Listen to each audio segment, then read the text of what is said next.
Hey guys, welcome back to Car System Installation. Today we have a 2017 Mini Clubman. This is a vehicle with a new style remote, and we have done a remote starter for this vehicle. Let's show you how the remote starter works.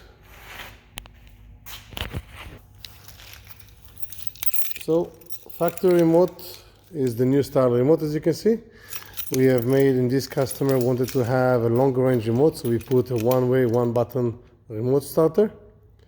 I'm gonna hold the start button. I'm gonna have the system receive the command, as we saw the flashing on the dashboard. In a few seconds, the system will crank. We have the vehicle running for a preset of time. In this case, we've done it for 15 minutes, but you can always change the time based on a customer request.